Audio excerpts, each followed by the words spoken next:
As the corporate sector evolves, Burka Africa remains committed to cultivating world-class thought leaders and providing innovative, human-centered solutions that shape a prosperous future for African governments and businesses. About Burka Africa.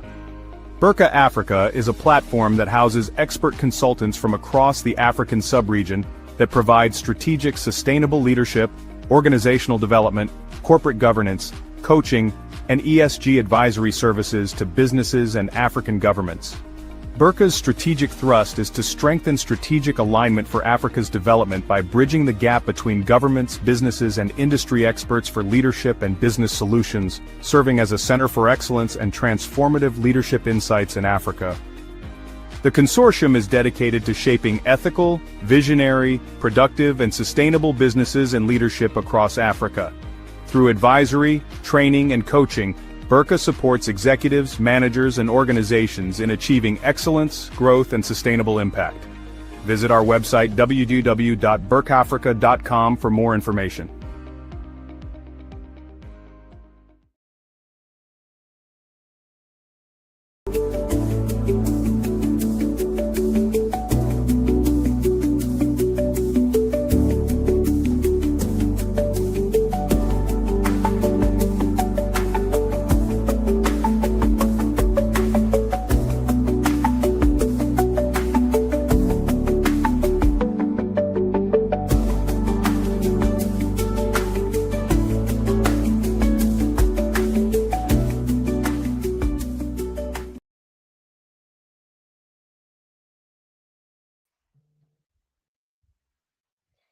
Good morning, good afternoon, and good evening to everyone joining us from different parts of the world.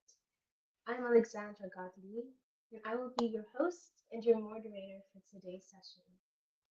I'm a counselor and a conflict resolution practitioner, and it is truly a pleasure to welcome you to the African Youth Leadership webinar series, brought to you by Burka Africa, Africa's growth partners. We are living in a time that calls for leaders who are not only capable or able, but leaders that are emotionally intelligent, leaders who are grounded and resilient. Across our continent of Africa and globally, leadership is increasingly being tested in moments of tension, disagreements, and difficult conversations. Today, we focus on a vital leadership skill, navigating difficult conversations and conflict resolution.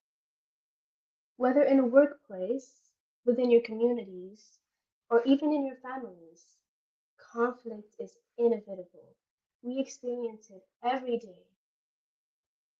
But what sets apart effective leaders is not the absence of conflict or the fact that leaders don't go through conflict.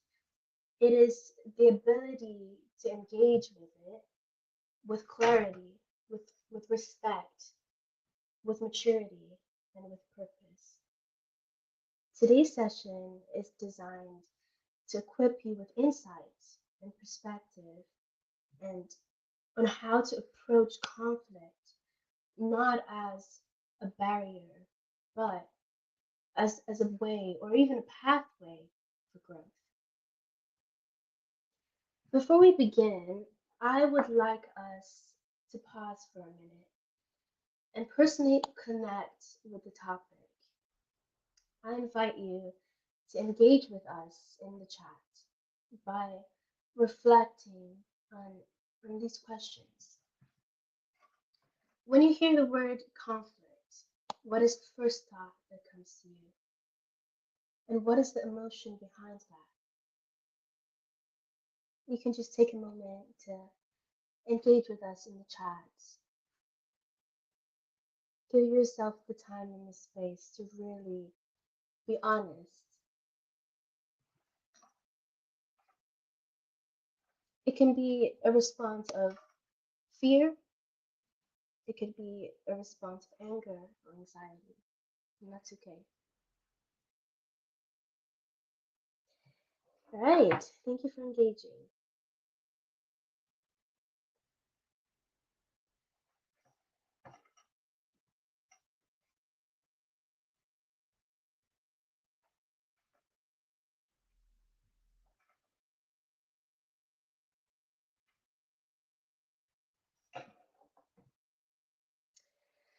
I am honored to be joined today by two distinguished leaders whose work sits at the intersection of peace, leadership, and conflict transformation. First, we are joined by Moses Abolode. Moses Abolode is a peace building consultant. He is an educator and a speaker. He is dedicated to strengthening peace education and youth led conflict transformation across Nigeria and West Africa. He serves as the executive director of the Peace Education and Practice Network and is also a consultant with organizations such as Peace Catalyst International. Through initiatives including PEPCON, PMAT, and the Peace Zone Media Platform, Moses bridges local challenges with global peace-building practices. His Peace Zone platform alone has reached over 1 million views, shaping national conversations around peace and civic responsibility. He is the author of the Peace Education for Secondary School manual and a key contributor to several widely adapted peace educational tools. His work also extends into policy spaces with participation in high-level platforms such as the UN, ECOSOC meeting, and African Union dialogues. A recipient of the Rick Love Young Innovators Award and a UCIP Generation Change Fellow, Moses is driven by a clear mission to build people who build peace and create systems for lasting social transformation.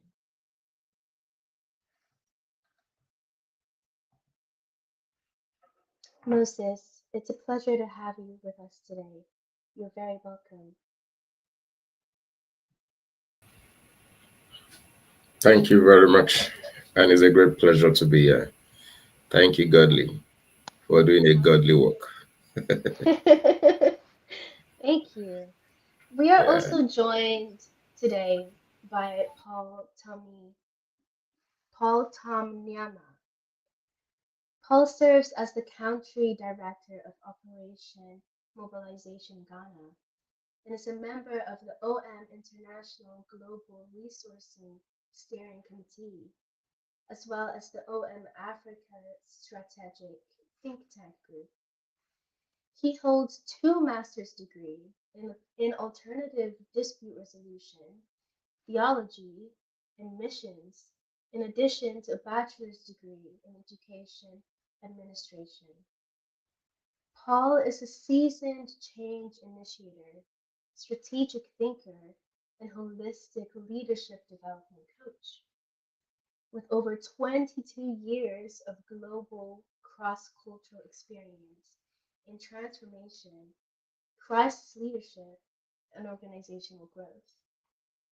His work spans Africa and international contexts, where he is deeply engaged in driving sustainable impact across missions, nonprofit organizations, and executive leadership platforms. Paul, it's truly a pleasure to have you with us today. You are very welcome. Thank you very much, and it's pleasure being here this morning. Bless- Awesome. Okay, let's get into it. So I'm gonna pose this first question to Moses. What makes a conversation difficult for you and why?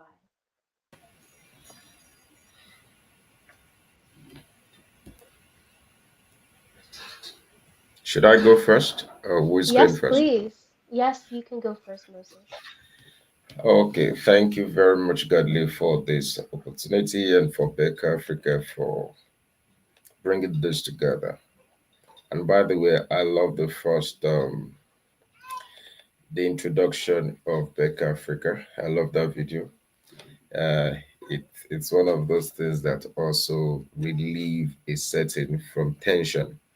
Mm, Um, so from that angle, I want to say for me, a conversation uh, becomes difficult when the people have no trust within themselves. And I'll be mm, talking from the angle of peace building practice. In 2021, I was in Ondo State, where I grew up in Nigeria. For those who don't know, I'm from Nigeria. And I realized that there was a conflict. I think at that time we have issues. The committee had an issue of trying to select new king, but mm, also we only went there thinking we were just want to do this assessment for peace and development related issues. And we know that exists. I mean, the problem exists, but we never knew that it was causing an issue within the community. We just believe that possibly they are already handling it. And because at that time we were not in that place. So we had that, we brought people together. The first day we brought students together, we trained them on peace and peace education, bullying, anti-bullying, and all that. So the second day was the day we brought people together for uh, community engagement, and in that engagement, we realized that there are underlying issues. You know, you're bringing some people to be your people on the high table, and some of them religious leaders, community leaders, security leaders, and you now discover that the people on ground, the participants, some of them are pointing fingers to those people on other mm, issues that we did not have plans for. That day, my mediation skills was tested. And you know, mm. sometimes you think you are brilliant or you are doing well, maybe because you have a degree and you have done a lot of trainings. But when you are doing it on ground, that is when you know that this is not joke. Right. So there was a land grabbing issue by the state governor at that time. I was not even in the know of that. And we've done a lot of needs assessments, so to say. Um, and we discovered that the community people, most of them were raising that issue, and they Mm, were accusing somebody on the panel, on the high table, so to say, that this man was part of the people that connive with the governor to sell some of our lands. And at that point, you're a moderator, and the tension was rising. So at that point, what I had to do is to first drag them off people to the issues. mm, So I tried to let them know, oh, what are the issues? Oh, land issues then. Who owns the land? Then I began to ask questions. We began to ask questions even on that spot. Now, so for me, it can come in different ways. For Peace Project, that is an example. When people are not willing to listen, and there are mm. some times when people are not, especially in an uneducated balance. I mean, where we have uneducated majority about peace building, about active listening. Now Right. you have the knowledge, you know what you know, but the other persons are not aware of even themselves talk of issues around active listening and Right. effective Right. communication.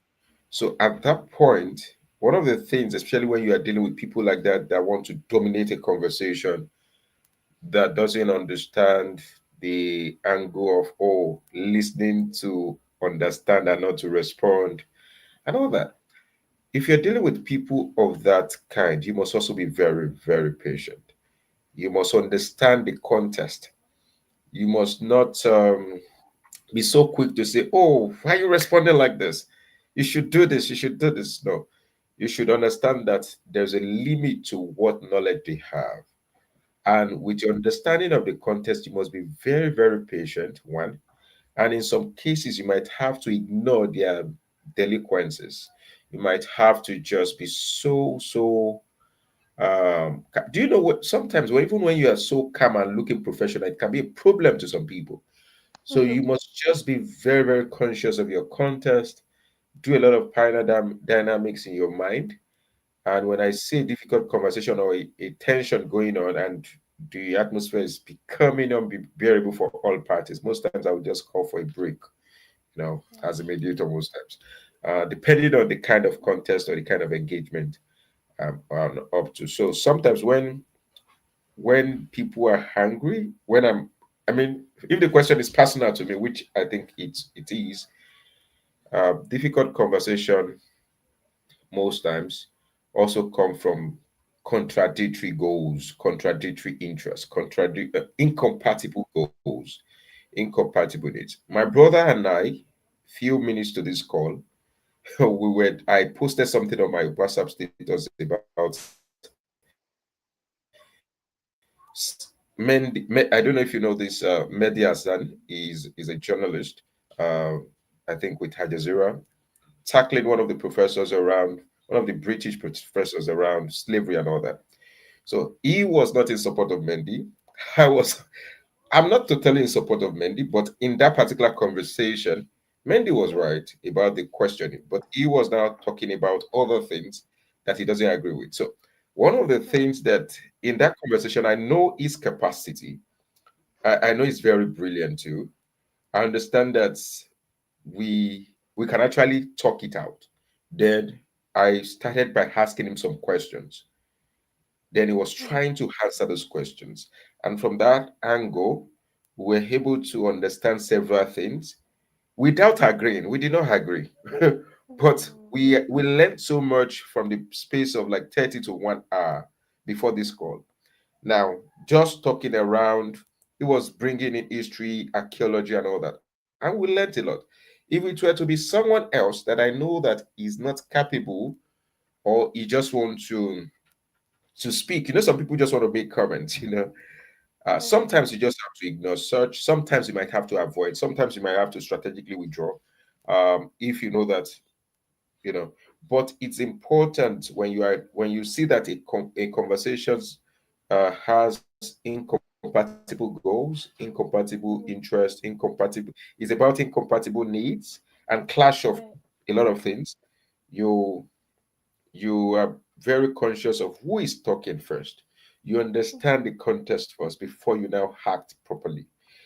Because the major essence of talking is not to just talk or to win an argument. It's for you to even learn in the process, Right. and that all matters when you are dealing with difficult conversation. And Right. we come to that around it's very important for us to have discussions, to have Mm-hmm. difficult conversations. It makes us become better. It makes us, and we must. It also helps us. It's something that we must change how we see conversations as a learning point, as a conflict itself is something that should build us and not destroy us. If we Right. understand the innate nature and the originality that comes from we being a conflicting being as a person. So I think I will stop there in Mm. case so that I will also hear from others. Thank you From so much for your input. And I want to welcome our viewers that have joined. Thank you for joining, and please feel free to ask your questions in the chat, and I would look at them and then post them to our speakers. And so I want to turn it over to Paul as well. The same question goes for you. What makes a conversation difficult for you?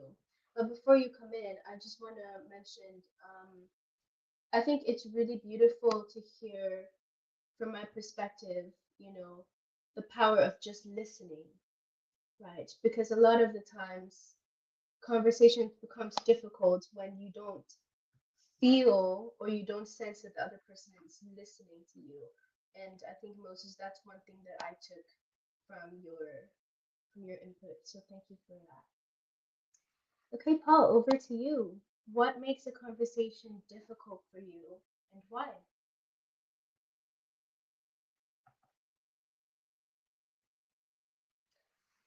Hi, unfortunately, I cannot hear you. Maybe you can turn your mic? Yes.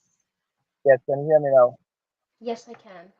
Yes, thank you very much for this. And it's nice for your contribution as well. So I'm saying that the you, if it's you, me, or you, everyone, then I can contribute on both sides. If that makes sense. Yeah, I I'm believe. sorry. Can you hear me? Yes, you're breaking up a little bit. Yeah, can you hear me now? Yes, it's much better. Thank you. Yeah, you're saying that what makes the conversation difficult for me or for anyone. Am I right? Yes, but you can personalize it. Good, thank you very much. So, in the first place, I'm very much aware that we human beings are so complex. You know, we made in diverse ways and all that. So, if I can just borrow from my um, other presenters' submission, just a word, context. You know, context is very crucial when it comes to having conversations, especially difficult ones for that matter. Because humans, as we are talking about complexities, we are also different. We are so well. I'm a twin. And I love twins. I love being a twin. I've never regretted a day. I wish I can have opportunity to give birth to 10 twins or even more. I know my wife will not be able to manage that. But even let me just go to the very basics. I grew up as a twin. Right from the womb, I had a partner and we were born together. The same day we grew up together. We are so different, like really, really different. I believe maybe that's growing up with my twin brother was an opportunity or platform that God gave me to be able to learn and manage conversations, especially difficult ones, because we are both wired differently. We are born on the same day, same date, and same age, but different wiring, a different makeup. And Mm, so being aware of your context in having difficult conversations is more or less like having over 50% of the success in that conversation, if that makes sense. right. Because being aware of the context means that you have to put yourself in the person's shoe, if that is the word they normally use.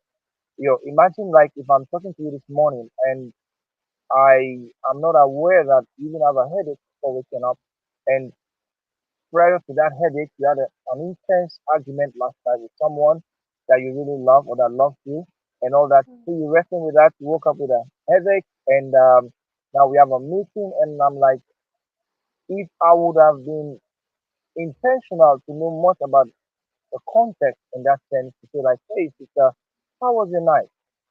mm, Are you getting it? So I've already right. created a platform or a platform, a good listening platform, which will give a certain level of trust and confidence. Say, well, like, let me open up. My night was really not good. And like maybe a follow-up question. What went wrong that your night was not good? So I'm Mm, already putting myself in your context for a good conversation. But right. if I don't have that patience, that discerning, that wisdom to say, look, can I try to enter into your world to know your context before we have a conversation, then I'm Mm, starting on a very wrong premise. So like, oh, why are you late for this meeting? That's already a very wrong way to start a conversation, which mhm, already the background is already a difficult one, you know, to start with. And now I'm starting on a very wrong premise, not trying to understand context and all that, you know. So context is very key. We have to understand context. We also have to be very much aware that we are so wired differently. So that mm, with those kind of background information, it positions us in a very nice place to have a good conversation. Other mm, than that, if we are not very much aware of context, we are not very much conscious of the complexities with mhm, humanity or with human beings, then we definitely gonna have a difficult conversation. If you look, mm, I would assure you, I've not done a thorough research, but I want to believe that 98% of the conflicts across the world are hinged on conversation. yes, you'll be surprised. Maybe this country said Mm-hmm. this thing, and this person didn't understand it very well. They didn't try to know what was the context within which it was said. Then Mm-hmm. there's a spark up. There's a trouble. Right. Even in marriage, I'm a married man. I'm happily married for the past 11 years plus. And it's amazing. Like, I love my wife, but like every day I have to be very intentional to try to understand her. But there are times to say things I really misunderstand her completely. And if care is not taken, I get angry, I lose it, and all that. That Mm-hmm. without intentionality, say, like, hey, we are both wired differently. We are married, yes, and all that, but we are different.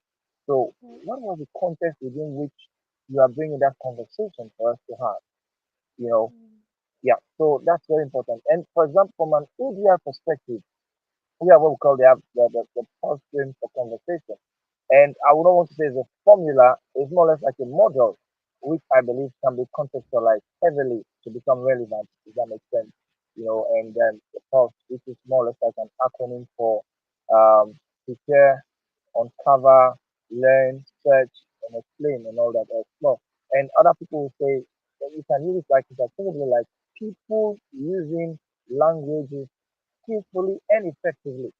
So can you imagine, like we having this conversation, I am very careful to know that in a conversation, language matters.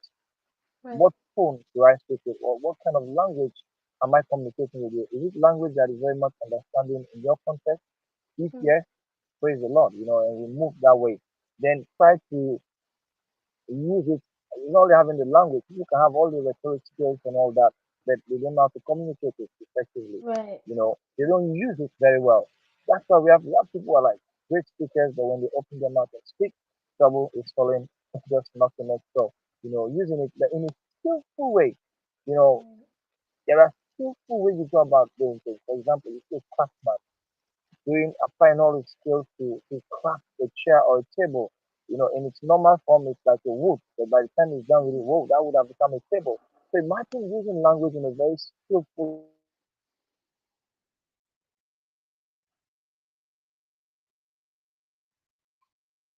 For example, excuse me, can you hear me?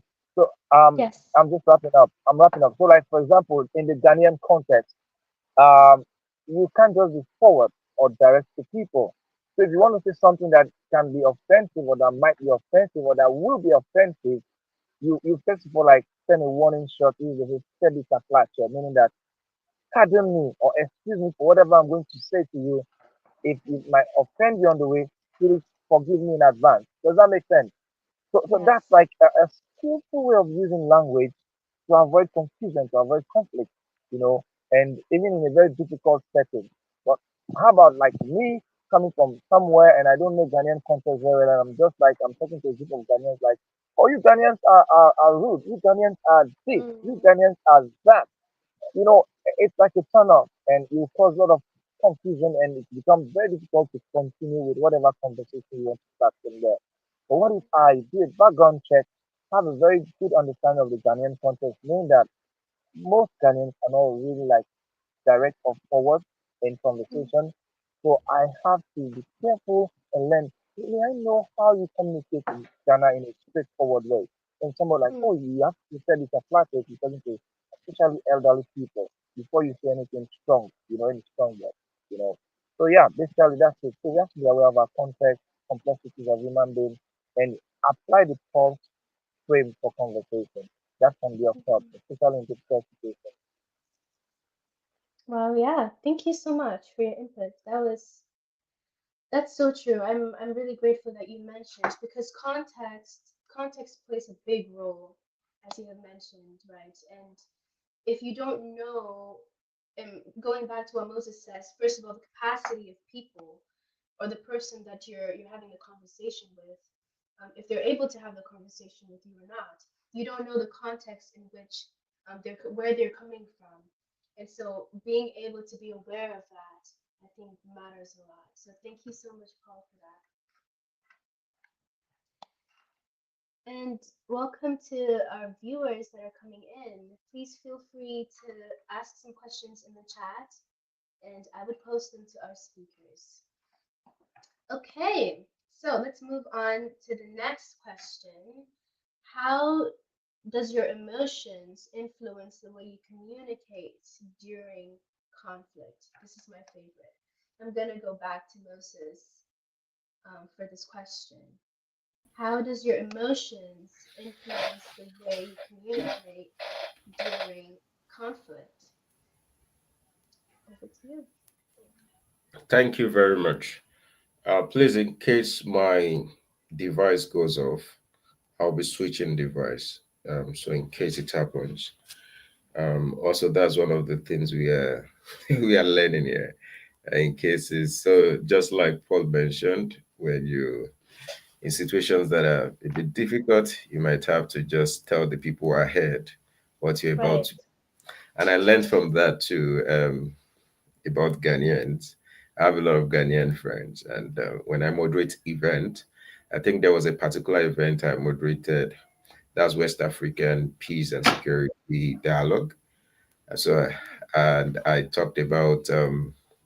I welcome my friend from Ghana to the podium, and in that conversation, so I talk about the Ghana Jollof thing, the Nigerian Ghana Jollof thing, and everybody's smile. I do moderate events here and there, and Right. and that really sparked a lot of conversation afterwards. I think that went well, but in some cases, if you're not Right. careful, it might go south. So that Right. is why you must be careful of the kind of language and tone and the kind of um, jokes you make, the way you speak too, which sometimes, sometimes our comedians might be insensitive, Right. while trying to make people smile and all that. So, but back to the question on how emotions come into play when we are having difficult conversation. Issues around fear and anger can be a major Mhm. thing. Um, I polarize emotions into two major categories. Fear is on one side, and if you're is either you're fearful or you're an angry person. But most times it can be mixed in between. You can be other things in between. But in essence, sometimes physical situations can trigger um, your innate emotions. It was at a point I discovered that when I'm hungry, when I'm very very hungry, I became angry. And I think there's a saying that says an angry man is an hungry man is an angry man. Maybe I think there Right. was that saying, yeah. Um, Sometimes you just discover that your pitch is getting higher, and you just need to ask yourself, and you do a quick scan within yourself. What is actually the cause of this? Even while I teach a lot of I do a lot of capacity building program. Most times when I don't eat before starting those sessions, I just discover that my tone becomes higher. My pitch goes higher, and the bass doesn't come out like that. It's more of a soprano thing, and it might have an impact on your engagement. So Mm. sometimes you might have to question yourself or ask yourself some questions. What was actually the issue? Why am I fearful? Ask yourself those questions. Why am I talking this way? And that also goes well into your self-awareness engagement. And sometimes you Mhm. just have to breathe. So if I discover some inordinate emotions interfering with my engagement and all that, sometimes I might just take a break. I might just tell Mhm. myself, oh, Moses, go and eat first. Eat, be okay, take water. Sometimes there's a connection between our health and our Mhm. delivery and our psychology, how we deliver things. Like currently now, I've not eaten maybe, but I think I'm not sounding bad. Right. so, but in essence, one must be able to ensure that you pay attention to yourself, to Right. regulate yourself. In peace building, when we are doing trainings at my own organization, we do a lot around breathing. We do a lot of breathing exercises at PepNet. We do a lot of Mhm. breathing exercises um, for several reasons. One, to reduce pressure. There's a lot of pressure in Nigeria. I don't know. I think you Ghanaians are enjoying it a lot. We are experiencing a lot of So when you're training people here in Nigeria, Mm, you must be conscious of that. You must allow them mm, to even um, drop those pressure by breathing, by doing some other things, by even bringing them into some entertaining right, icebreakers. right.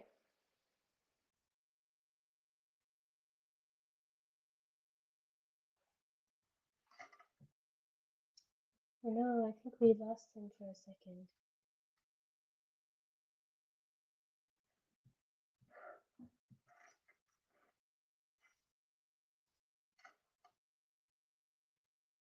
Who's this? Okay, let's give him a few. Hello? Hello. So sorry about Hi, this. that's Yes, okay. Did you switch? yes, I did. Okay, Um, all right. so let me just wrap up on that. As I Yes, was please. saying, emotions are very, very instrumental to how we behave, our actions, our attitude, our delivery, our dispositions. And that's why we Mm-hmm. must be able to gauge it. We must be Right. conscious of how we'll operate with our emotions. And that happen most times. I advise that you don't get hungry before you eat. If you have a if you have a negotiation meeting, or you have a meeting that you know that you might have difficult conversation, eat well, Right. drink well, be healthy, sleep well too. Do Mm-hmm. all these other things as much as possible. Most times, I'm talking from my own experience now. Mm-hmm. If I know that I'll be having a very tense meeting or a difficult conversation kind of meeting, most of I take care of my health first. I deal with those Right. things first. Then I prepare my mind. I manage my expectations Mm-hmm. and ensure that when it comes to managing expectations, it's very important, because if you expect too much, you'll be disappointed if those things are not met.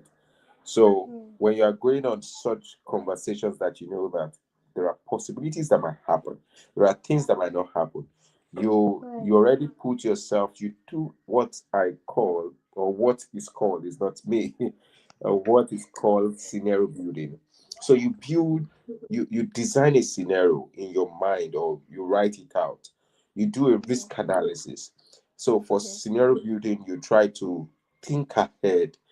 What is the possible outcome, the best possible Right. outcome in this Right. conversation? What would be the mid case scenario, or the mid possible outcome? That is, Mm-hmm. will it remain on the status quo? What will be the worst case scenario? So most times when I Yes. go on a negotiation, I go with worst case scenario while I hope for best outcomes. But I Right. go with worst case so that I will not be agitated too much. And Mm-hmm. when the other thing happen, and this also can be done for me, you can always do this even for applications when I'm applying for something, or you are doing something, so that the odds that come with rejection will not Mm-hmm. consume you too much. So Right. when you have those projections, you do your risk analysis. What will you lose? What will you gain if this happen? So when Mm-hmm. I'm going out on any negotiation, by God's grace, I teach a lot of people around here on negotiation, and I'll do a lot of negotiation here. And so, so sometimes, while a lot of people think that I always get my way in most Mm. negotiation, it's not always like that. It's just that when I have done those projections, at least I will still go with something. And Right. I'm not going there because I must win, I must win, I must win. So the mentality of I must win most times damage our expectations. I mean, Mm. and when you're disappointed, it causes conflict. Disappointment. So Right. I just say that expectation that are not managed give birth to Mm. disappointment. Disappointment give birth to disagreement. Disagreement give birth to other damages that you might have. And you must tame it. Mm. So, as a conflict manager, or even as somebody who is interested in peace building, you must be proactive instead of being reactive. So you Right. are prepared for everything. You're prepared for what if this happen. So you have those analysis done within you. Or for me myself, most times I already have the way I projected in my mind. But for imagine negotiators or scholars, always you can pen it down do what you need to do, regulate yourself at first. And in some cases, it will not. It there are still some situations that will be worse than your worst case scenario. So in most Right. cases like that, you breathe in, breathe out. If possible, do your um, inner regulation thing, and if possible, Mm-hmm. you can strategically withdraw from those Right. situations. I have Right. been negotiating with someone. I mean, in a meeting, and it was so tense that I know that he is already transferring anger into me. I could really feel that my Mm, hand was already, I'm already vibrating, and I want to say some things that I might regret at the end of the day. And I just say, oh, you know what? Um, I need to use the restroom. I'll be back. right. Right. Right. Actually, so which also go into what we call conflict management strategies. That's the second one, which is strategic withdrawal. The first one, which is avoidance, which most times Mm, I don't really encourage people to avoid conflict, right. except if you don't value that relationship. But this Right. second one is a very good tool if you analyze the power dynamics, you analyze the context, the atmosphere, the tone. You can strategically withdraw and you can come back. And there's times people say, I mean, which I don't do most times, but I also do it depending on the situation, like internalized counting of 1 to 10 and all that. But Mm-hmm. most times, in some cases, you'll be tempted to just open your mouth and say something. So most times, just take time off and come back. And you discover Right. that the time you've gone out to do something, other ideas might even come while you're easing yourself off or while you are resting within that minute. So I'll just stop there um, Mm-hmm. for now and hope Thank you to so hear from much. more. Wow, that was beautiful. We got a comment from Mr. James Alugo. I'm sorry, it's so hard for me to pronounce your last name. But your response was really beautiful. You said, in good conversation, there should be good listening with careful and logical responses. I love that. That's really true.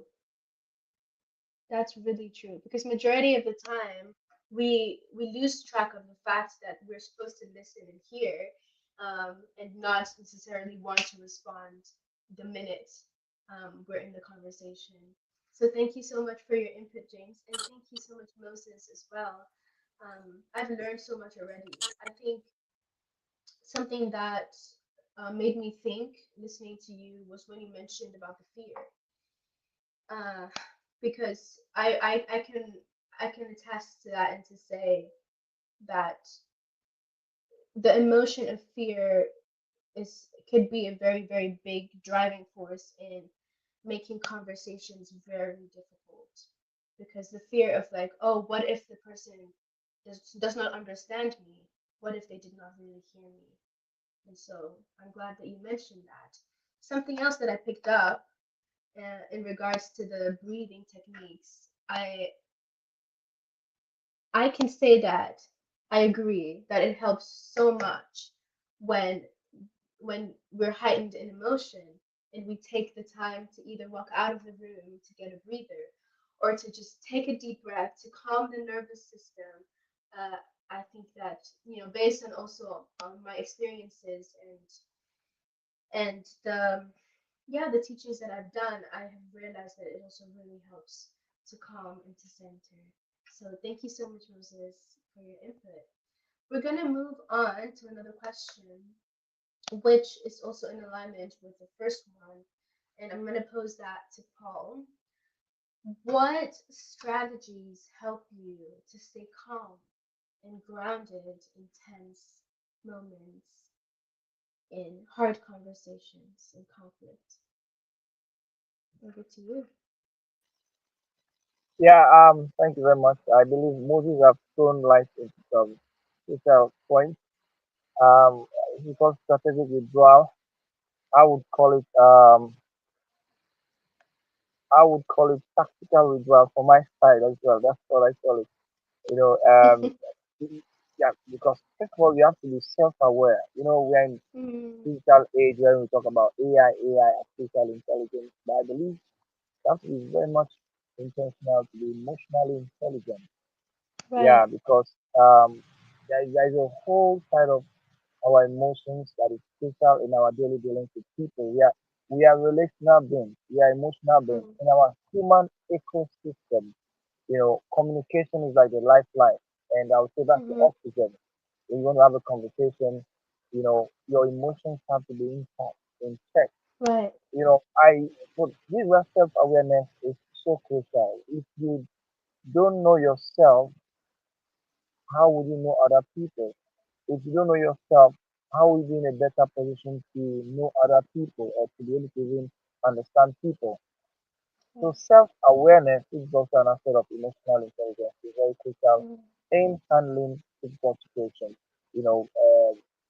I know myself. I know issues that I struggle with. I know my threshold, how far I can withstand things and all that. So I am very much aware about my surrounding, aware about myself, about what people that I'm talking to. If I see that I find myself in a situation where I'm about to lose it, I do what they call tactical withdrawal. I don't believe in avoidance because Right. somebody will say that they say the I like using a lot of biblical examples for certain reasons. Yeah. Somebody say like the snake that was avoided in the garden became a dragon in Revelation. So from Genesis to Revelation. Yeah, but yeah, can you imagine? And maybe a stick you can manage to kill a snake depending on the size. But Right. no matter how big a stick is, you can't kill a dragon with a stick. So if you avoid dealing with tough issues, trust me, they will go and become so strong. Maybe the next time they will meet you, they will knock you out. So Right. I believe in tactical withdrawal, like just withdraw for a moment, like what my dear brother just said, like, oh, can I use the bathroom, please? But if situations are becoming tense and almost out of control, I believe tactical withdrawal is crucial. Then secondly, you can also apply empathy, if that makes sense. Yeah. Trying to be just putting yourself in that person's position and try to understand what that person is going through and all that. For example, you've been in a conversation with somebody all of a sudden they're tearing up and it's difficult. In our context in Africa, especially we say men don't cry in public. I've been in Mm. situations where a lot of men cry. I do cry as well. I believe most important historical figures have cried in public. Even one of the first verses in the Bible is it John 11:35. This Jesus wept. So if Christ That's what. wept, Mhm. who are you not to cry and all that kind of thing. Right. So we have to be empathetic, try to move with the flow, if I can put it that Right. way. So I try to first of all very much aware of myself and the people I'm dealing with. Mhm. Try to also try Mhm. to put myself in their position and sometimes withdraw when necessary and bounce back Right. stronger. Because Yep. sometimes withdrawal can give you the opportunity to be able to recalibrate, if that's what Mhm. we call it, or maybe reset, which is very common language like that. And Right. yeah, so and yeah, and I love the submission of Moses as well. That Mm. counting, that breathing. In fact, when you said the breathing, I was just smiling because growing up we experienced that. My father was a very hardworking man. He still a hardworking man. But that breathing therapy, we used to make Mhm. fun out of it. Like, you should breathe in and out. Breathe in. So, and we were like, Dad, what's this? And all that kind of Yeah. thing. But now that we are of age, we understand how crucial and vital that breathing exercise is. It helps. Just Mm. one strike can take one big load, maybe that can even damage your entire career if you lose Mhm. it. Mhm. Why not Mhm. just patiently take a breathing, space back and bounce back if that makes sense. So yeah, Right. it's sometimes the reality is that there are times in fact when reality really hits, you might be in a position not to even be able to do anything Mhm. beyond you, and I have this philosophy of like it's more like a wall I've built around myself over the years, which is really helping me because the kind of work I do is really difficult, dealing with Mm. people from diverse backgrounds. We are in 147 plus countries, and we have over 120 nationalities across the world that we work with, Wow. over 5,000 staff. So just picture that. So people from different backgrounds and all that. So you have to be naturally intelligent. In fact, in our Mm. organization, we are very intentional. We call it, we have a whole program we take people through, culture and youth, CQ. It's a whole program. It's a must. You're part of an organization, you have to go to that program. Why? So that you understand yourself, understand Mm, people culture, so that you're able to adjust and acclimatize wherever you are. Because we are in diverse communities and all that. How do you navigate among right. people with those kind of Yeah. in the institution? So yeah, Yeah. I think it's sometimes difficult, but that's the reality. And my philosophy, if I submit, if I conclude, is that I don't have any much expectations from people and even life. Mm, I if people behave untoward, I just take it like it's a normal thing because we are humans. Humans can always fail and will always fail. But if people do the right thing, it comes to me as a surprise. So that lower down my expectations, if that makes sense. So mm, when people do the right thing, I'm like, wow, that's good. When they do the wrong thing, well, I'm not surprised. You're a human being. And that right. helps me as well. A lot in life, not expecting much from people, don't get disappointed and all that, and stuff. So these are some of the approach I use when it comes to dealing with emotions and managing, navigating around that through difficult conversations. Yeah. Wow. Thank you so much. That was very insightful. I think it's really important to have self-awareness, awareness of ourselves and also of the other people in the environment. And just to piggyback off of that, I was in the Philippines 3 days ago, and I was there for 3 months, but I had to learn the context of the country and how the people operate. And I went to work in a rehab center, and my client, he's schizophrenic. Before I came in, when there's a conflict in the center, he would blow up and hit people, and it would be very chaotic. And so, he learned, in my time with him, that it is okay to say, you know what, I'm feeling really activated right now, and I would like to step away for a second to calm myself. When I'm ready, I will come back into the conversation. And this man was able to do that and practice that. And there has been a drastic change in his relationships, even in how he deals with hard conversations, because he has learned that it is okay to stop, to take a second to step away, and to come back when you're centered. And so I think it's really important to have the self awareness of, in this moment, I don't have the capacity to deal with this conflict in this moment. So thank you so much for that, Paul. I appreciate it. Okay, where time is running really fast, but we have two more questions that I would like to run through. I'm going to pose that to Moses. How can two people work together to find fair and realistic solutions during a conflict? Thank you very much, Godly. Um, how do two people find fair, right? Fairness, right? Yes, yes. And can you hand the question? I think, can you repeat So, the other part of the question? yes, so the question is that how can two people work together to find fair and realistic solution during a conflict?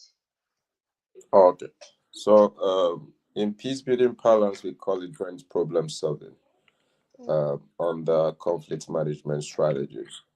And joint problem solving means that the two people are looking out for a solution. But in some Mm, cases, it's not always like that in reality. right. Most times, somebody might not even be interested in the conflict in the first place. And Right. so, the first thing is to define what the conflict is all about, to know what exactly is the problem. And in, either from the side you're from, you should be able to ask a lot of whys. So, I came up with something maybe 2020 or 2021. I call it the theory of five whys. Okay. And the theory, I've not really worked on it like that since then, but I've used it in conversations like this or in trainings. I've used it a lot in trainings. The Mm, theory is saying that you should ask at least five whys to get to the root cause of the problem. Now, if you, of any conflict now, if somebody is saying, oh, I'm having problem with you because you are not hearing me. So the question you should ask yourself, or you should ask the other person, is why? Why is this person not hearing you? What is the issue? Then if you answer that issue, ask another why. So ask it until you get to five. Then maybe you will be closer to the root cause of the problem. Because if you don't get to the root cause, you might not be able to solve the conflict or the problem. Right. So that is that. So when it comes to fairness, most times you also go. Please give me 30 seconds. There's an intrusion into my.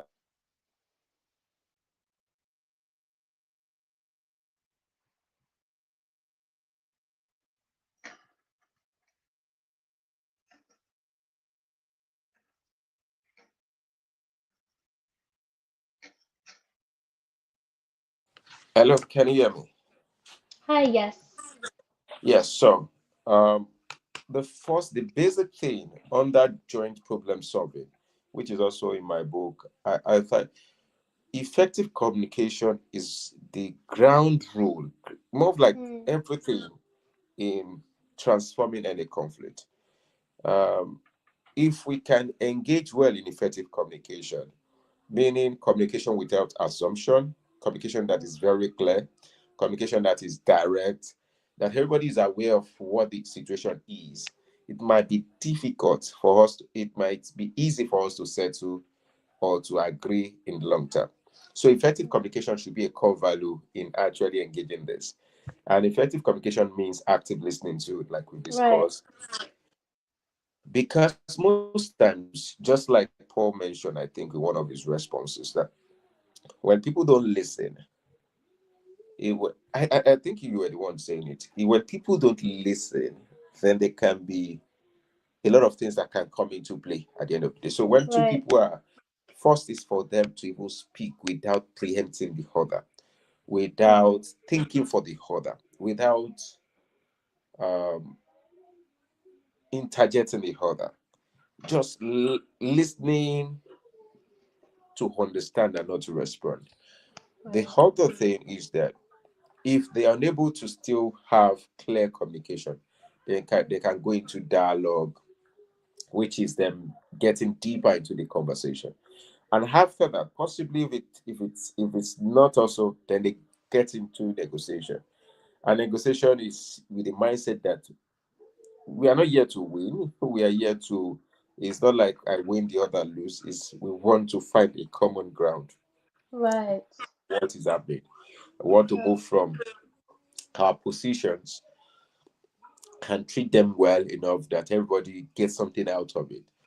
And Mm, most times, and I've discussed the principles of negotiation, which has to do with one, separating the people from the issue and focusing more on the issue, like what I did in that story I told you. right. The first thing to be able to separate what are the issues, then drive the attention of either the conflicting parties from that to um, the issues on ground. What are the issues? Land grabbing. What are the issues? Um, we are not communicating properly. Right. Um, at that time, you are separating. You are just distilling what are the issues, not you now, but there is miscommunication. You understand? So you try Yeah. to bring those parties to that point, and in some cases, you bring what we call objective criteria. Objective criteria are facts beyond all parties. Now, if we are having a disagreement now, like my brother and I, um, I'm bringing fact. I ask him a question. Can you give me an example of where this person agreed to Arab slavery? Can you give me a video? So, such documents, such facts are objective because both of us, we are not in the video. So we Mm-hmm. are not the creator of the video. So sometimes you bring those objective criteria to set some major standards that are Right. either universally acceptable. Sometimes just say Google it. A lot of people used to know my kind of debate then, because those times I used to do a lot of debate. By the way, I can pride myself as one of the best debaters of all time in my Wow. school I don't years. doubt it. I don't doubt it.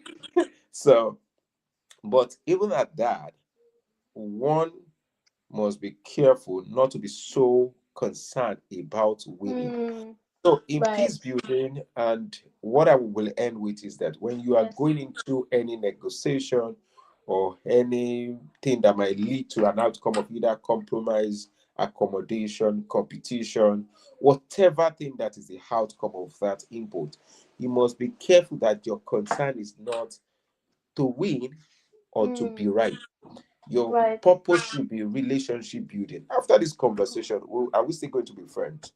Right. After this discussion, are we still going to see ourselves again and say, oh, I will not feel bad about you, but I'll feel Right. like, oh, I learned a lot in our conversation. Can we do this another time?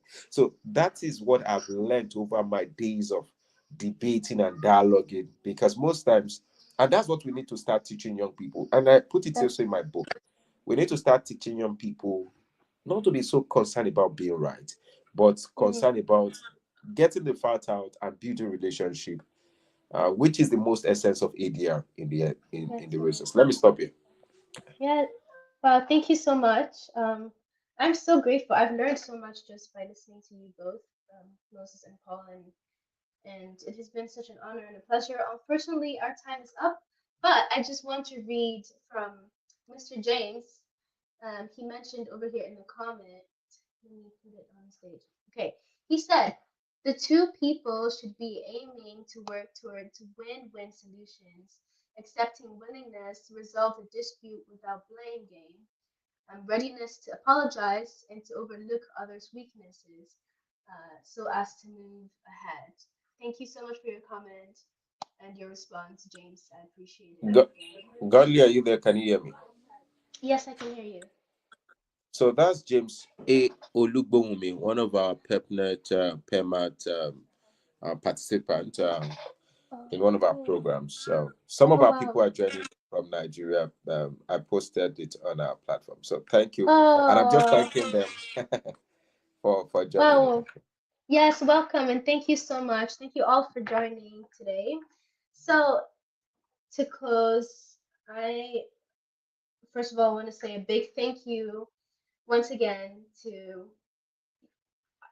honestly the speakers. You guys have really poured out your heart, your knowledge. I've learned so much, and I'm sure so many people will benefit from the insights that you brought to our conversation today. And to our audience, I also want to say a big thank you for joining us for the Africa Youth Leadership webinar series. We hope that today's session has been both insightful and valuable to you. So, to learn more about us and to stay updated on future events, please visit the Burka Africa website. You can find more information about Burka Africa's growth partners and initiatives at www.berkaafrica.com.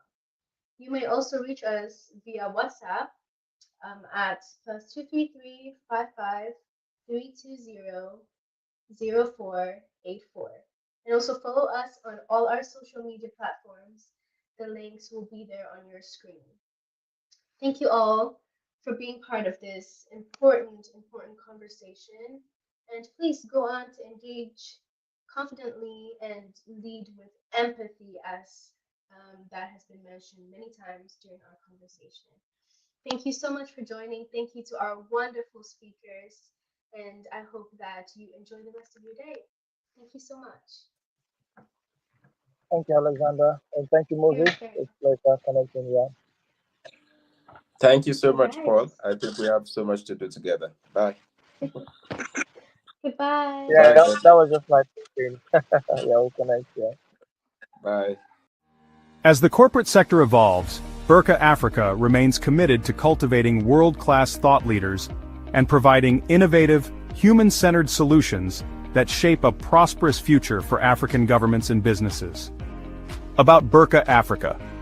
Burka Africa is a platform that houses expert consultants from across the African sub-region that provide strategic sustainable leadership, organizational development, corporate governance, coaching, and ESG advisory services to businesses and African governments.